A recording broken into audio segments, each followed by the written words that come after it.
नमस्कार। मैं एन झा एक बार फिर आपके सामने प्रस्तुत हूँ एक नए राजनीतिक विश्लेषण के साथ। नववर्ष आप सबको मंगलमय हो। नए वर्ष का आगाज हो चुका है। आप सुखी रहें, स्वस्थ रहें और प्रगति के रास्ते पर चलते रहें। हम इस बार अभी इस समय जो नए साल यानी 2025 में जो चुनावी राजनीति या चुनावी जो हलचल होने वाले हैं उसके बारे में हम चर्चा करेंगे।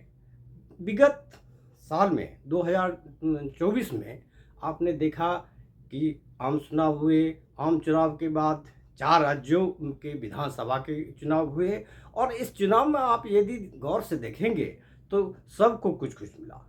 सबको कुछ कुछ मिलने का अर्थ ये है कि जो सत्ताधारी जो एनडीए की जो सरकार थी वो थर्ड सक्सेसिव टर्म गवर्नमेंट लेकर आई और उसके बाद जो 4 जो विधानसभा हुए वो 2 एनडीए के खाते में गई और 2 इंडिया ब्लॉक के खाते में गई।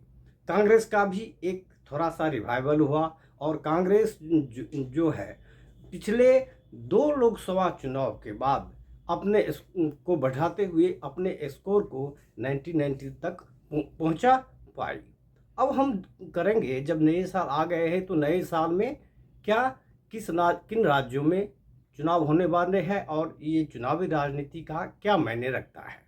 2 ऐसे राज्य हैं अब अगले महीने फरवरी में 15 फरवरी से पहले तक दिल्ली विधानसभा के चुनाव होने वाले हैं और उसके बाद अक्टूबर नवंबर में बिहार विधानसभा के चुनाव वाले हैं। तो पहले हम दिल्ली के चुनाव की बात करते हैं। 2013 से लगातार जो बीच में एक प्रेसिडेंशियल गवर्नमेंट हुई उसके बाद लगातार अरविंद केजरीवाल लेड आम आदमी पार्टी सत्ता में रही। लास्ट 2 टर्म जो हुआ 2015 और 2020 में जो लैंडस्लाइड विक्ट्री के साथ आई और अब जो चुनाव वाले हैं इसमें आम आदमी पार्टी को ये कोशिश रहेगी जो हम फिर भी उसी तरह से फिर सत्ता में आए। लेकिन इस बीच में राजनीतिक परिस्थितियां बदल गई आम आदमी पार्टी के लिए। अब आम आदमी पार्टी में पिछले कुछ महीनों में आप देख सकते हैं और उससे पहले भी देखें विगत सालों में देख सकते हैं कि इनके जितने कद्दावर नेता थे, संस्थापक से लेकर अरविंद केजरीवाल खुद से लेकर उनके उप मुख्यमंत्री या सीनियर अंदर जो करप्शन केस में ये जेल में भी गए, जेल से ये बाहर आ गए हैं और बड़े तामझाम से जो चुनाव होने वाले हैं जिसकी घोषणा कुछ दिन के बाद होने वाली है उसमें ये लोग अपने तामझाम से सब इनके जो मतदाता हैं, इनके जो सपोर्ट बेस है वो आम आदमी की जो सपोर्ट बेस है वो चुनाव प्रचार में लग गए हैं। यहाँ इनका मुकाबला मुख्यतः भारतीय जनता पार्टी से है। पिछले 2 विधानसभा में देखेंगे तो अरविंद केजरीवाल का एक लेड जो आप है आम आदमी पार्टी लैंडस्लाइड विक्ट्री हुई 2015 में, जहां 70 सीट में 67 सीट आपके साथ गई केवल 3 सीट पर बीजेपी जीत पाई और कांग्रेस का स्कोर 0 था।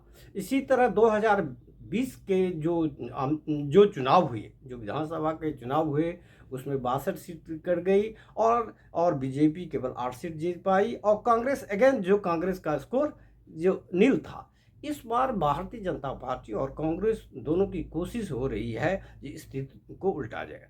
बीजेपी की कोशिश है जी तकरीबन 3 दशक से जो विधानसभा की सत्ता से पाने में असफल होने के रही है, तो इस बार वो उनका ये है कोशिश रहेगी कि जो हम इस बार सत्ता में आए और कांग्रेस भी एक अपने रिवाइवल के लिए यहाँ जो इन्होंने एकदम पूरी तरह मार्जिनलाइज जो पार्टी हो गई तो वो चाह रहे अपनी दमखम पर जो कुछ अपनी स्थिति को मजबूत करें। इसके लिए उन्होंने भी जो अपने जो लिस्ट ऑफ कैंडिडेट की लिस्ट जो कांग्रेस ने दी है उसमें कुछ ऐसे कद्दावर नेता को दिया गया है जिनसे उम्मीद की जा सकती है।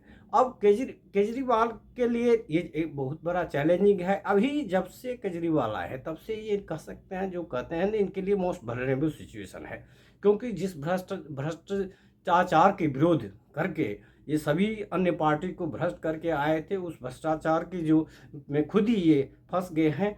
तब ये इनका जो पेट प्रोजेक्ट है, जिसे कहते हैं जो इनकी रेबरी है या पब्लिक वेलफेयर का जो है, उस बदौलत वो चाहते हैं कि हम सत्ता में है। हाल में उन्होंने जो फ्री वाटर और फ्री इलेक्ट्रिसिटी बिल के अलावा उन्होंने जो अभी अभी हाल में पुजारियों और जो ग्रंथियों के जो समान राशि है उसको देने की बात, ये बात भी उन्होंने की, ताकि वो सोच रहे हैं कि अपने जो सपोर्ट बेस है उसको हम कंसोलिडेट कर पा रहे हैं।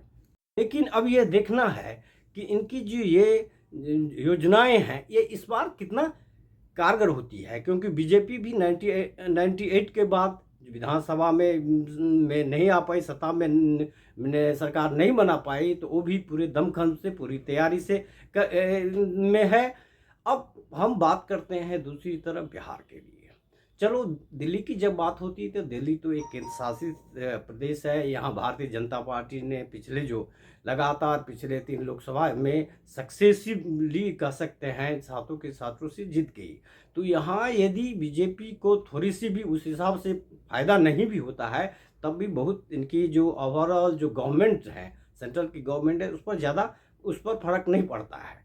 लेकिन बिहार एक बहुत इम्पोर्टेंट राज्य है, जहां अक्टूबर नवंबर में विधानसभा चुनाव होंगे।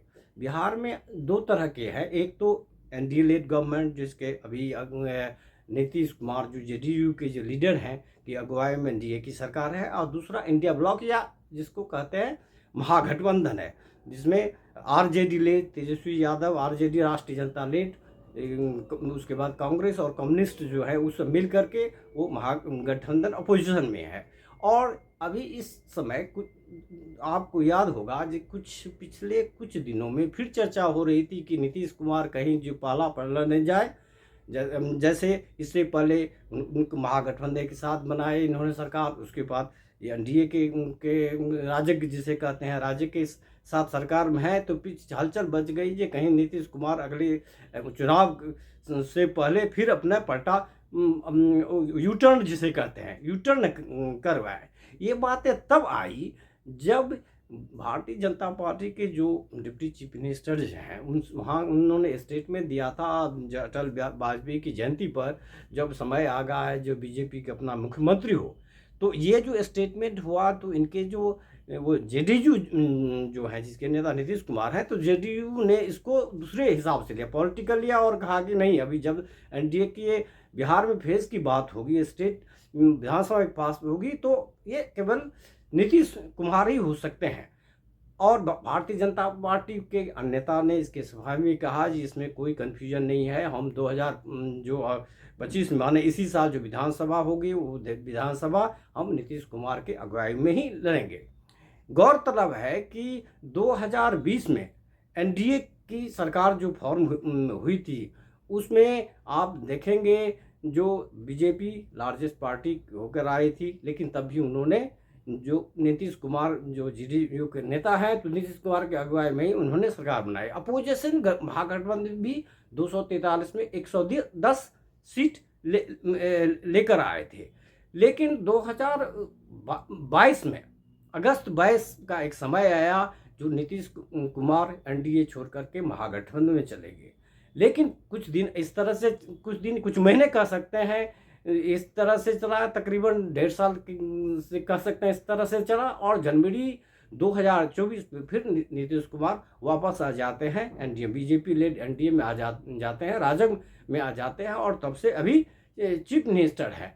तो बिहार में इस तरह के जो हलचल, राजनीतिक हलचल है, एक तो नीतीश कुमार के भी जो अपनी जो यूटर्न रहा है, रिपीटेड यूटर्न रहा है, और दोनों जो डोमिनेंट पार्टी है भारतीय जनता पार्टी या राष्ट्रीय जनता दल है, उनकी अगुवाई करके चीफ मिनिस्टर रहे, तो थोड़ी यहाँ राजनीतिक ये हलचल है। लेकिन विश्लेषकों का कहना है कि इससे जो है बहुत ज़्यादा फर्क नहीं पड़ना है। ये राजनीति, इलेक्शन चुनाव होने वाले हैं, तो चुनाव होने से पहले इस तरह की बात होती रहती है। कोई जो स्टेट लेवल जो बीजेपी के लीडर है वो अपना ये देख रहे हैं जो हमारी पार्टी सबसे ज़्यादा लार्जेस्ट पार्टी को जो इस घटक की इस एनडीए की है, तब यहाँ के चीफ मिनिस्टर होना चाहिए। लेकिन अभी फिलहाल हम ये मान कर सकते हैं कि ये राजनीति हलचल और आने वाले समय में जो इलेक्शन होंगे उसमें जेडीयू या बीजेपी या इनके साथ जो और भी पार्टी है उनके पास जो सीट शेयरिंग के माने पर एक एक प्रेशर टैक्टिक्स भी ये हो सकती है, क्योंकि ये बहुत ज़रूरी है। आज की तारीख में जो जेडीयू का बहुत इम्पोर्टेंस है, क्योंकि जेडीयू के जो 12 एमपी जो हैं या चिराग पासवान लेड जो एलजीबी के जो 5 एमपी है, उनके केंद्र की जो सरकार है, prime minister Narendra Modi led जो गवर्नमेंट है, तो उनके बल पर चली है। क्योंकि बीजेपी अपने बल पर पिछले साल जो चुनाव हुए थे अपने बल पर सत्ता पे नहीं आई, और वो डिपेंड करती है अपने एलाइज पर होती है। तो बीजेपी में यदि बिहार में खास करके कोई इस तरह की जो कोई चीज़ होती है, कोई चेंजेज होती है, तो उसका इफेक्ट सेंटर में पड़ेगा। अनलाइक दिल्ली जो एक केंद्रीय शासित राज्य है, यहाँ भले यदि बीजेपी सत्ता में नहीं भी आती, वैसे भी ये पुरजोर कोशिश करे हम सत्ता में आए, तब भी गवर्नेंस सेंट्रल गवर्नमेंट पर जो गवर्नमेंट है उस पर फर्क नहीं पड़ता। लेकिन बिहार में यदि इस तरह की चेंजेज होती है, ये पीछे भी देखा गया है, तो उसका इफेक्ट पड़ सकता है। तो ये जो 2025 है, भले ही 2024 की तरह इतना हलचल, इतना इम्पोर्टेंट नहीं रहा, लेकिन बहुत ही इम्पोर्टेंट वर्ष होने वाला है। पिछले साल यानी 2024 में लोकसभा के जैसे आम चुनाव हुए थे, उसके बाद 4 राज्यों के भी चुनाव हुए थे। 4 राज्यों में हरियाणा और महाराष्ट्र दोनों में जो बीजेपी लेड जो अलायंस थी, हरियाणा में अकेले, और जब महाराष्ट्र में जो बीजेपी लेड अलायंस महायुति थी वो एक लैंडस्लाइड विक्ट्री करके आती है। इधर झारखंड में जेएमएम लेड जो इंडिया ब्लॉक है वो रिटेन करते हैं पावर। और जम्मू एंड कश्मीर में भले ही भारतीय जनता पार्टी जम्मू में अपना स्कोर बढ़ाए, अच्छी परफॉर्मेंस किया, लेकिन कश्मीर वाला जो वैली पार्ट है उसमें जो जेके नेशनल कॉन्फ्रेंस जो है वो बाजी मार गए। और आज अभी के तारीख में जेके नेशनल कॉन्फ्रेंस लेड जो इंडिया ब्लॉक कह सकते हैं, जो उसमें उमर अब्दुल्ला लेड, वो उमर अब्दुल्ला अभी चीफ मिनिस्टर है। तो 2025-2024 की तरह इलेक्ट्रो पॉलिटिक्स करे भले उतना इम्पोर्टेंस नहीं ले, लेकिन इसकी एक अहमियत है।